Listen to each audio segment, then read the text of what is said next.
BRS అభ్యర్థి సబితా ఇంద్రారెడ్డి మహేశ్వరం నియోజకవర్గంలో road show నిర్వహించారు.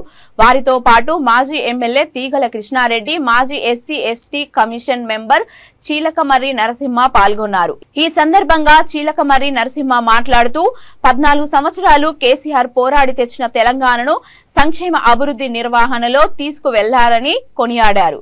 మళ్లీ వచ్చేది కేసీఆర్ ప్రభుత్వమేనని, కాంగ్రెస్ బీజేపీ మోసపూరిత మాటలు నమ్మొద్దని సూచించారు.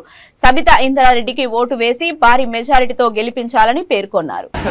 ప్రజలంతా 90% ప్రజలు కారు గుర్తుకు సబితమ్మ గారికి కేసీఆర్ సపోర్ట్ చేయడానికే ఉన్నారు. కాబట్టి ఏది ఏమైనా కానీ ఇప్పటిదాకా కేసీఆర్ గారు 14 సంవత్సరాలు పోరాటం చేసి చావు నోట్లకు పోయి తెలంగాణ తెచ్చిండు.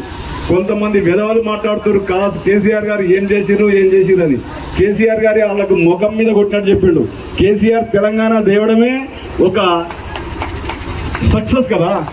సూర్యుడు చంద్రుడు ఉన్నంత వరకు, తెలంగాణ రాష్ట్రం ఉన్నంత వరకు మా కాక కల్వకుంట్ల చంద్రశేఖరరావు పేరు సువర్ణాక్షరాలతో ఉంటుంది. ఇంతకంటే ఎక్కువ ఏం బాధ కావాలనే బాబు. 14 ఏళ్ళు పోరాటం చేసి తెచ్చుకున్న తెలంగాణ 2014 నుంచి ఇప్పటిదాకా చూస్తే ఏ గల్లీ, ఏ ప్రాంతం, ఏ బస్తీ చూసినా వందలాది కోట్ల రూపాయలతోటి వరదలై పారుతుంది అభివృద్ధి. ఇంతకంటే ఇంకా నిదర్శనం కావాలి. ఇక్కడ ఉన్నటువంటి కార్పొరేటర్స్ కానివ్వండి, స్థానిక నాయకులు చెప్తా ఉంటే ఇంత అభివృద్ధే కదా నిదర్శనం.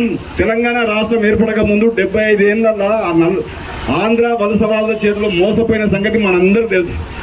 అయితే అదే కాకుండా స్టేట్ వైజ్, అదే కాకుండా స్థానికంగా జరుగుతున్నటువంటి అభివృద్ధి ఏదైతే ఉందో మీకు స్థానిక ప్రజాప్రతినిధులు కానీ, సబితమ్మ గారు కానీ, కృష్ణారెడ్డి గారు చెప్తారు. కాబట్టి దయచేసి అందరూ ఈ వెధవల మాటలు నమ్మకండి.